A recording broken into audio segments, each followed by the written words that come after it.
आषाढ़ के गुप्त नवरात्रि। और नवरात्रि माँ की 9 रात्रि, ऐसी रात्रि जिसमें माँ की असीम कृपा प्राप्त होती है।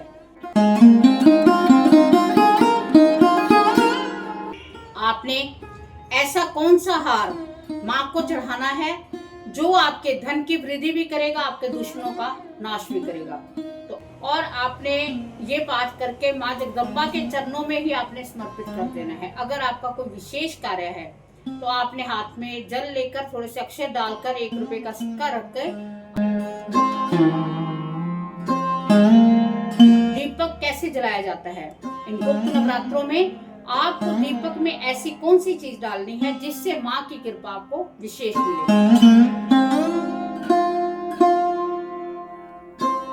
साथ आप सभी को पता होगा कि माँ के 9 रूप हैं, पर इन गुप्त नवरात्रों में माँ की 10 महाविद्या की पूजा की जाती है। जैसे अगर आप संकल्प लेते हो तो आपका कोई भी कार्य है वो कार्य आपका बन जाएगा। जो भी आपका कार्य बिगड़ा हुआ है, आपको लगता है कि यह संभव है, तो इन गुप्त नवरात्रों में माँ की कृपा आपको अवश्य मिलेगी। 51 दुर्गा सप्तशती में जो कुंजगा स्तोत्र है उसका पाठ आप कर ले कि मैं पाठ करूंगा। जब नवरात्रों का समापन हो जाएगा तो उस हार को उतारकर आप अपने लॉकर में, अपने तिजोरी में, अपने पर्स में आप रखें। अगर जेंट्स रखते हैं तो वॉलेट को आपने पीछे नहीं डालना, पैंट की पिछली जेब में नहीं डालना, आगे ही आपने आपकी एज है 43 एंड 2 डेज, 2 दिन ऊपर है तो आपको 44 गांठें मारनी है, 43 नहीं मारनी। मतलब 1 दिन भी बढ़ती है तो आपने 1 साल की बढ़ती मार लेनी है।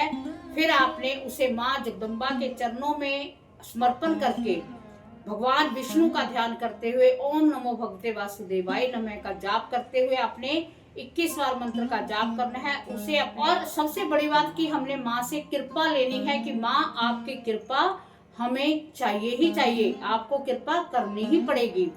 गुप्त नवरात्रि का मतलब, गुप्त का मतलब है छुपाकर, जिस चीज को छुपाकर किया जाए। और नवरात्रि माँ की 9 रात्रि, ऐसी रात्रि जिसमें माँ की असीम कृपा प्राप्त होती है।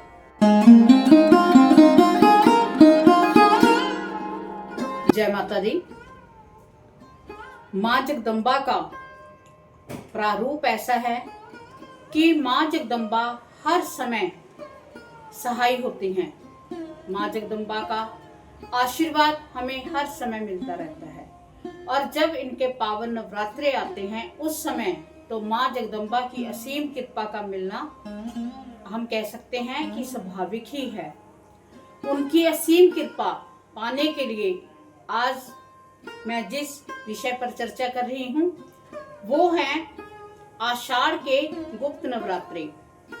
गुप्त नवरात्रि का मतलब, गुप्त का मतलब है छुपाकर, जिस चीज को छुपाकर किया जाए। और नवरात्रि माँ की 9 रात्रि, ऐसी रात्रि जिसमें माँ की असीम कृपा प्राप्त होती है। ऐसी रात्रि जिसमें माँ का आशीर्वाद हमें मिलता है, हमारे सारे असंभव कार्य भी संभव हो जाते हैं। ऐसा माँ का आशीर्वाद हमने प्राप्त करना है इन गुप्त नवरात्रों में। तो ये गुप्त नवरात्रि का मैं बड़ा संक्षेप में बताऊंगी कि ये गुप्त क्यों हैं। 2 नवरात्रे प्राकट्य नवरात्रे हैं और 2 नवरात्रे गुप्त हैं। साल में 4 बार नवरात्रे आते हैं। तो ये एक कहानी है, पहले मैं बता चुकी हूँ कि एक स्त्री थी जिसका पति बहुत शराब पीता था, बहुत तंग करता था, उसे व्रत भी नहीं रखने देता था। क्योंकि नवरात्रि जब आते हैं तो सभी जगह पता चल जाता है कि नवरात्रि आ गए हैं। उसको पता चल जाता था कि मेरी स्त्री व्रत रखेगी और मुझे घर में कुछ खाने पकाने का वो जो मांस मदिरा है वो नहीं बनाने देगी। इस वजह से उसे इतना तंग करता था कि उसे नवरात्रि नहीं रखने देता था। तो उसने महर्षि से बात की और उनसे प्रार्थना की कि मैं माँ की कृपा कैसे प्राप्त करूं। हर नवरात्रों में ये क्लेश डाल लेता है, मैं क्या करूं। मैं इसको सुधारना चाहती हूँ। मैं चाहती हूँ कि जैसी मैं हूँ, माँ की भक्ति करती हूँ, वैसा ही ये बन जाए। तो उन महर्षि ने उनको गुप्त नवरात्रों के बारे में बताया, जो आषाढ़ के गुप्त नवरात्रे हैं, कि इसमें माँ की गुप्त रूप से पूजा होती है और इसमें कृपा प्राकट्य नवरात्रों से भी ज्यादा अधिक माँ की कृपा होती है। तो इसको किसी को बताना नहीं होता कि हमने व्रत रखे हैं। वैसे आजकल सोशल मीडिया का जमाना है, तो आगे से आगे बड़े ओपनली हो रहा है कि ये व्रत हैं। तो गुप्त नवरात्रों की जब भी आपने पूजा करनी है, तो इसे आपने ऐसे नहीं करना कि बाहर अपनी सहेली को, अपने मित्र को, अपने दोस्त को कि मैंने नवरात्रे रखे हुए हैं, मैं नवरात्रे रखे ये पूजा कर रहा हूँ। ये चीजें आपकी गुप्त होनी चाहिए। आपने घर पर माँ की आराधना भी करनी है। अगर आप गुप्त रखोगे तो उसका आप देखना कि इतना का आपको प्रभाव मिलेगा, इतना का आपको माँ का आशीर्वाद मिलेगा कि आपकी सभी मनोकामनाएं पूर्ण हो जाएंगी। तो चलो अब हम बात करते हैं कि ये गुप्त नवरात्रे कब से शुरू हैं। ये गुप्त नवरात्रे 26 जून से स्टार्ट हैं और इसका जो समापन का समय है वो है 4 जुलाई। ठीक है, तो हमने 26 जून को माँ को मनाकर, माँ की प्रार्थना कर माँ को अपने घर में हम विराजमान करेंगे। उससे पहले मैं सभी को बताती हूँ कि जैसे हम दीपावली की पूजा करते हैं और सारा घर साफ करते हैं कि माँ लक्ष्मी ने हमारे घर में विराजमान होना है, ऐसे ही आपने अपने घर को सारा साफ करके ऐसा आपने वातावरण बना देना है, सुगंधित वातावरण बना देना है कि माँ आपके बुलाने से पहले ही आपके घर में विराजमान हो जाए। तो इन नवरात्रों में जो घट स्थापना का जो समय है वो है सुबह 5:25 से लेकर सुबह 6:58 तक जो घट स्थापना का समय है। इसमें आप कर सकते हो या अभिजीत मुहूर्त जो 11:56 से स्टार्ट होके 12:58 तक है, आप इसमें भी घट स्थापना कर सकते हो। अब बात आ जाती है कि हमने व्रत नहीं रखने, या हमसे व्रत नहीं रखे जा रहे, या हमने घट स्थापना नहीं करनी, या हमने जो खेतरी है, जौ है, वो नहीं बीजनी। तो कोई बात नहीं, अगर आप नहीं जानते कोई बात नहीं, पर आपको पाठ माँ जगदम्बा का अवश्य करना चाहिए। इन दिनों में आपको सात्विकता रखनी बहुत जरूरी है।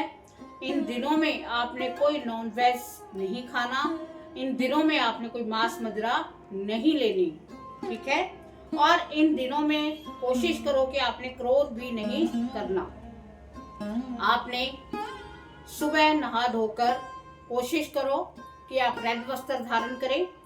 सुबह नहा धोकर आपने माँ जगदम्बा के आगे जोत जगानी है देसी घी की। अगर आप अखंड जोत जगा रहे हो फिर तो आपको मैंने समय बता दिया है, उसी समय आपने जगानी है। अदरवाइज जब भी आपने पूजा करनी है, राहु काल आप सर्च करोगे, राहु काल मिल जाएगा। राहु काल में आपने ज्योति नहीं जगानी। आपने जो पाठ करना है वो सुबह ब्रह्म मुहूर्त में करें, या फिर रात्रि 9 बजे के बाद में नहा धोकर शुद्ध वस्त्र पहनकर शुद्ध आसन पर बैठ के पाठ करें। पाठ कौन सा करना है? आपने दुर्गा सप्तशती का पाठ करें, अगर हो सके तो संपूर्ण दुर्गा सप्तशती करें। अगर आपके पास समय की कमी है तो आपको सप्त श्लोकी दुर्गा और इसके साथ माँ जगदम्बा के 108 नाम हैं, उसके साथ माँ का कवच है अर्गला और कीलक, और इसके साथ आपने माता दुर्गा के 32 नाम है वो करके कुंज का स्त्रोत कर लेना है। और उसके बाद में माँ की आरती, सबसे प्रथम तो आपने गणपति जी की ही पूजा करनी है, उनकी आराधना करनी है। गणपति जी के 12 नाम लेने हैं और आपने ये पाठ करके माँ जगदम्बा के चरणों में ही आपने समर्पित कर देना है। अगर आपका कोई विशेष कार्य है तो आपने हाथ में जल लेकर थोड़े से अक्षर डालकर 1 रुपए का सिक्का रखकर आपने माँ से प्रार्थना करनी है कि हे माँ, इन गुप्त नवरात्रों में मैं आपके जो कुंज का स्रोत है वो 11, 21, 31 जो भी आपकी श्रद्धा है आप कर सकते हो। कम से कम आपको वैसे 5 पाठ डेली करने चाहिए। 51 पाठ की अगर आप संकल्प लेते हो तो आपका कोई भी कार्य है वो कार्य आपका बन जाएगा। जो भी आपका कार्य बिगड़ा हुआ है, आपको लगता है कि यह संभव है, तो इन गुप्त नवरात्रों में माँ की कृपा आपको अवश्य मिलेगी। 51 दुर्गा सप्तशती में जो कुंज का स्त्रोत है उसका पाठ आप कर ले कि मैं पाठ करूंगा, और रोज के आप 5 से 7 पाठ डेली करें तो 9 दिनों में आपके, अगर 5 पाठ करते हो 45 हो गए, जो 6 पार्ट है वो आप कंटिन्यू बना लें कि किस तरह आपने 7 करने हैं, या आप सारे दिनों में ज्यादा भी कर सकते हैं। लास्ट वाले दिन 51 पार्ट का जो संकल्प है वो करके आपने हलवा चने का भोग लगाकर, माँ को नारियल का भोग लगाकर, सफेद बर्फी का भोग लगाकर आपने अपने जो कुंजका स्त्रोत का आपने पाठ किया है उसका आप समापन करके माँ से प्रार्थना करें कि माँ आपकी कृपा, बहुत बड़ी कृपा रही कि मैंने इस पाठ को कर लिया। अब बात आई दीपक कैसे जलाया जाता है। इन गुप्त नवरात्रों में आपको दीपक में ऐसी कौन सी चीज डालनी है जिससे माँ की कृपा आपको विशेष मिले। तो आपने गुप्त नवरात्रों में आपने देसी घी का जो दीपक जगाना है उसमें 2 लौंग आपने अवश्य डालनी है, ठीक है। और आपने जब कुंजका स्त्रोत का पाठ करना है तो एक सरसों का दीपक जगाकर आपका जैसे एक पाठ हो गया उसमें थोड़े से काले तिल आपने दीपक में डाल देने हैं। जब दूसरा पाठ हो गया एक चुटकी काले तिल फिर डाल देने हैं। आपने ऐसे वो पाठ करना है, डेली की डेली आपने ऐसे ही पाठ करना है। आपने ऐसी कौन सी चीज मंदिर में रखनी है जो 9वें दिन अगर आप अपनी तिजोरी में रखते हो तो आपके धन के भंडार भर जाएंगे। अगर आप 5 कौड़ी और उसके साथ 5 कौड़ी के साथ आपको 5 कमलगट्टे और 7 लौंग अगर आप डाल के माँ भगवती के चरणों में रख देते हो और 9 दिन जो आपका पाठ चल रहा है उसे आप कंटिन्यू करते हो, धूप दीप देते हो, तो 9वें दिन अगर आप उठाकर उसे अपने लॉकर में रख लेते हो तो आपको इसकी विशेष कृपा मिलेगी। आपने ऐसा कौन सा हार माँ को चढ़ाना है जो आपके धन की वृद्धि भी करेगा, आपके दुश्मनों का नाश भी करेगा। तो आपने कौन सा हार चढ़ाना है, आपकी जितनी उम्र है उतनी आपने लौंग ले लेनी है जिसके ऊपर टोपी होती है, उसे आपने मौली में बांध लेना है और वो हार आपने माँ दुर्गा को अर्पण कर देना है पहले नवरात्रे में। और माँ से प्रार्थना करनी है कि हे माँ आप कृपा करें, मेरा जो भी संकट है उस संकट को दूर करें, मुझे धन धान्य की वृद्धि दें। और उस हार को जब नवरात्रों का समापन हो जाएगा तो उस हार को उतार कर आप अपने लॉकर में, अपने तिजोरी में, अपने पर्स में आप रखें। अगर जेंट्स रखते हैं तो वॉलेट को आपने पीछे नहीं डालना, पैंट की पिछली जेब में नहीं डालना, आगे ही आपने रखना है। आपको लगता है कि आपका ऐसा कार्य है जो बहुत समय से लमका हुआ था, बहुत लटका हुआ था, आपको नहीं पता चल रहा कि इसका निदान कैसे किया जाए, तो माँ जगदम्बा की कृपा के साथ साथ भगवान श्री राम के जो दूत हैं वीर हनुमान, अगर आप उनको मीठा पान अर्पित करते हो और अपनी प्रार्थना कहते हो तो आप देखना कि उनकी कृपा आपको ऐसी प्राप्त होगी कि आपका जो कार्य है वो बन जाएगा। आपने मंगलवार के दिन या अष्टमी के दिन आपने एक येलो कलर का धागा लेना है, उसे अपनी लंबाई के बराबर आपने नापना है और जितनी आपकी एज है उतनी आपने गांठें मारनी है। जैसे मान लो 43 आपकी एज है, 43 एंड 2 डेज, 2 दिन ऊपर है तो आपको 44 गांठें मारनी है, 43 नहीं मारनी, मतलब एक दिन भी बढ़ती है तो आपने 1 साल की बढ़ती मार लेनी है। फिर आपने उसे माँ जगदम्बा के चरणों में समर्पण करके भगवान विष्णु का ध्यान करते हुए ओम नमो भगवते वासुदेवाय नमः का जाप करते हुए आपने 21 बार मंत्र का जाप करना है। उसे अपने राइट हैंड पर, जो जेंट्स हैं वो राइट हैंड पर, जो लेडीज हैं वो लेफ्ट हैंड पर अगर बांधती हैं तो माँ की विशेष कृपा होती है। इन नवरात्रों में हमने माँ से बहुत कुछ लेना है और सबसे बड़ी बात कि हमने माँ से कृपा लेनी है कि माँ आपकी कृपा हमें चाहिए ही चाहिए, आपको कृपा करनी ही पड़ेगी। भक्त के आगे जो भगवान होता है वो विवश हो जाता है, क्योंकि उसको पता है कि भक्त की भगवान के बिना और भगवान की भक्त के बिना पहचान नहीं है।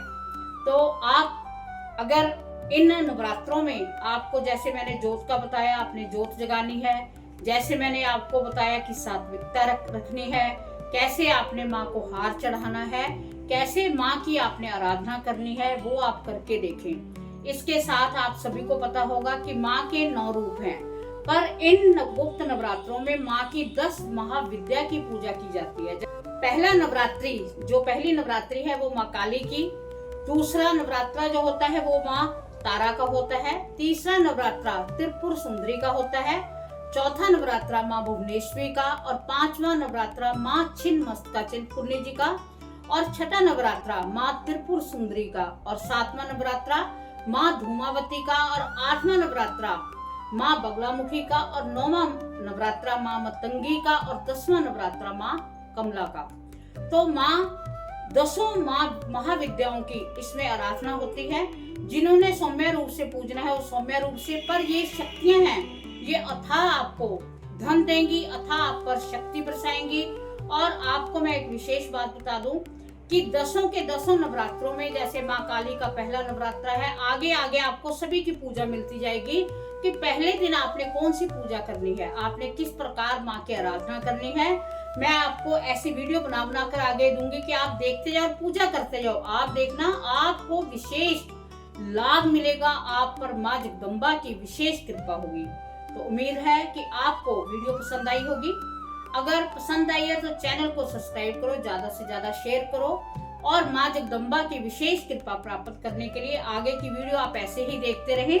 और आप जैसे मैं बताती हूँ वैसे वैसे आप पूजा करते जाए। जिसको श्रद्धा है वो अवश्य करें, और माँ दुर्गा की, माँ भगवती की, माँ आदि शक्ति की, माँ जगजननी की आप विशेष कृपा को प्राप्त करें। इसी के साथ आप पर माँ जगदम्बा की, भुवनेश्वरी की, माँ त्रिपुर सुंदरी की, माँ छिन्नमस्तिका की विशेष कृपा हो। इसी के साथ जय माता।